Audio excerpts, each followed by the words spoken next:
محتاط رہیں ایسے لوگوں سے جو یقین دلاتے ہیں کہ 5 انگلیاں برابر نہیں ہوتی، پھر برباد کر کر کہتے ہیں کہ تالی ایک ہاتھ سے تو نہیں بجتی۔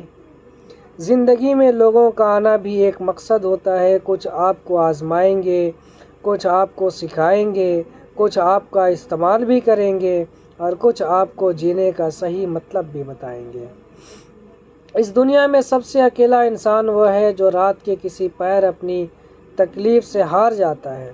آنسو اس کی ہتھیلیوں پر گرتے ہیں، وہ اپنی سسکیوں کو دبانے کی کوشش کرتا ہے، لیکن اس کی اذیت کو محسوس کرنے والا کوئی نہیں ہوتا۔ خوبصورت انسان وہی ہے جس سے بات کرنا آسان ہو، جس سے مشکل میں مدد مانگنا آسان ہو اور جو دوسروں کے دکھ درد میں شامل رہے، جو آنسو پوچھنا جانتا ہو، جو مرہم بننا اور مرہم لگانا جانتا ہو۔ اگر آپ ایسے انسان ہیں تو یقیناً اللہ تعالیٰ نے آپ کو بہت خاص بنایا ہے۔ تو دل میں آیا تو ہر شے نکل گئی دل سے، تیری طلب نے زمانے سے بے طلب رکھا۔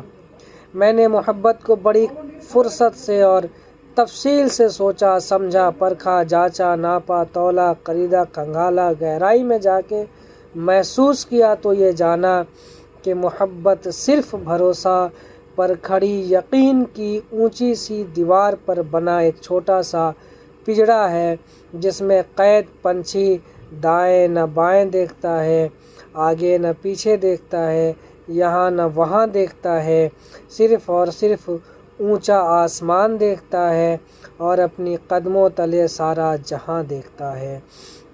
میرے دشمن بھی میری مرید ہے شاید، وقت بے وقت میرا نام لیا کرتے ہیں، میری گلی سے گزرتے ہیں چھپا کے خنجر، روبرو ہونے پر سلام کرتے ہیں۔